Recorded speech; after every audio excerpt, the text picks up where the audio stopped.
Who better to ask about all these topics than Chairman Goodlatte himself? He joins us live. Great to have you with us again. Great to be with you, Shannon. Okay, so let's start with the bill today, and I want to start with E-Verify because this is something that would actually hold employers responsible and accountable in this issue of hiring people and attracting them to this country illegally. But that's something we often see completely die in the Senate. Why is there opposition from both Republicans and Democrats on that side of the Hill? Well, I think it's some kind of fear about the reality of the situation because, frankly, 750,000 American businesses voluntarily use the E-Verify program. It's very inexpensive. You can do it on your smartphone. You can do it in a minute or two. It's 99.7% accurate.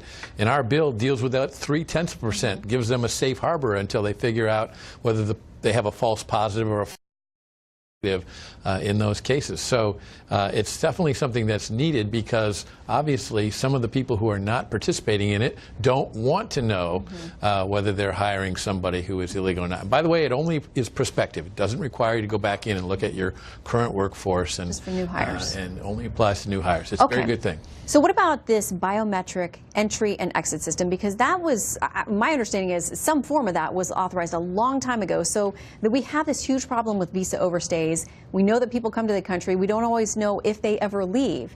That's the majority of the illegal immigration problem. It is a big part of it. 40% or more of the people who are unlawfully present in the United States entered legally on visitors visas, student visas, business visas, visas of all kinds, and simply never left. So you don't know whether they've left, and you can't then determine who you should be looking for that didn't comply with the law.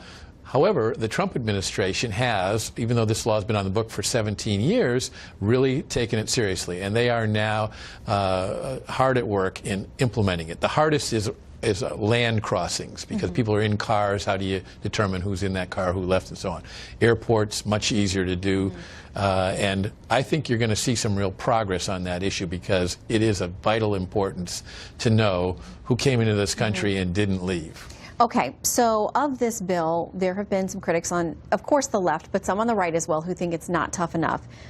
In hearing from Louis Gohmert in a piece that we cited a little bit earlier, of course, your Republican colleague from Texas, he says anyone who brings any type of legislation to the House and Senate floors that gives any legal status to groups who are not here legally before the wall is built will be the proximate cause of betraying the determined voters who elected Donald J.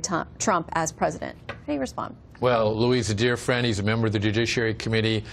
He has a very firm view, but it is amongst conservatives in the House a very, very small number that take that position. This is a very important bill. The president, when he ended DACA, as he should have, it's unconstitutional the way President Obama created it, said you have to address the DACA recipients. And I think Congress has responded to that, and this bill is the way to do it because it responds in a way that he asked for, that includes also border security, which is not just the wall, it is much more enforcement and what you do legally with people who enter the country and need to be returned home safely and can't be returned home today.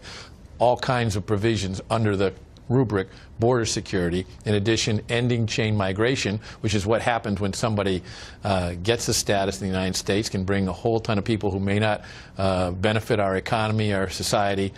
We need to move to a merit-based immigration system, and then finally ending the visa lottery, a crazy program that brings people into this country based on pure luck and not on any merit whatsoever. You are going to be among those who are greatly missed by your party on the Hill. You've been there a long time and you hold a very important position. Congresswoman Ros-Lehtinen out of Florida is another one who's not sticking around. Here's what she has to say about looking to the future. We see the future, and it ain't pretty, not for moderates in moderate districts. And in those districts where Hillary Clinton did well, we are facing some strong headwinds. And you've just got to be a very good member of Congress to supersede this wave that could very well be coming. I know everybody probably has their own reasons for leaving, but this is a large number. Are you concerned that the Republicans could lose the House, in part because some of these seats may flip if the incumbent walks away? Well, every party needs to take the next election very seriously, but I think that this Republican Party is starting to catch a wave in its favor. with the tax cuts, and the president has a very good first year if you look at it from a fair standpoint. So I think we'll build on that as we go through this year. But we got to address a number of things, including infrastructure, welfare reform, and doing immigration in such a way that, as the Speaker says, we not only take care of the DACA recipients, but we also make sure that that never happens again. And that's what the bill that I and Mike McCall, Chairman of the Homeland Security Committee, and Raul Labrador, the Chairman of the Immigration Subcommittee, and Martha McSally, the Chairman of the Board Security Subcommittee on Homeland, have done here.